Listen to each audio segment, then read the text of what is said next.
Jamnagar city B division police સ્ટેશનમાં એક નકલી પોલીસ અંગેની જે ફરિયાદ દાખલ થઈ છે તેની વિગત મુજબ જે આ કામના ફરિયાદી છે તેમની પાસે એક સ્વિફ્ટ કલરની ગાડી જેમાં GJ27AS0912 સ્વિફ્ટ ગાડીમાં 3 લોકો આવેલા હતા અને આમાંથી 2 લોકોએ પોતાની ઓળખ રાજકોટ ક્રાઇમ બ્રાન્ચના પોલીસ કર્મચારી પોલીસ અધિકારી તરીકેની ઓળખ આપી હતી અને ત્રીજા વ્યક્તિ ત્રિલોક ન્યૂઝના રિપોર્ટર હોવાનું જણાવેલું હતું. આ ત્રણેય વ્યક્તિઓ દ્વારા આ જે ફરિયાદી છે ફરિયાદીને એની પાસેથી આશરે 50,000 રૂપિયા અને એમાં કોઈ પ્રોહિબિશનના એટલે કે દારૂના ખોટા કેસમાં ફસાવી દેવા બાબતના જણાવવામાં આવેલું હતું અને જો આમ કરવામાં નહીં આવે તો એના વિરુદ્ધ આ પ્રકારનો કેસ કરવામાં આવશે અને એની પાસેથી 50,000 રૂપિયાની માંગણી કરવામાં આવી. જ્યારે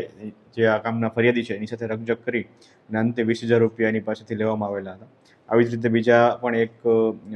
ભોગ બનનાર છે તેની પાસે જઈને આ પ્રકારની માંગણી આ ત્રણેય વ્યક્તિઓએ કરેલી હતી. આ બાબતની ફરિયાદ સિટી બી ડિવિઝન પોલીસ સ્ટેશનમાં દાખલ થયેલી છે, જેમાં ભારતીય ન્યાય સંહિતાની કલમ 204, 308, 267, 351(2) અને 61(b) મુજબ ગુનો દાખલ કરવામાં આવેલો છે અને હાલ ત્રણેય આરોપીઓની અટક કરી અને રિમાન્ડની તજવીજ હાથ ધરવામાં આવેલી છે.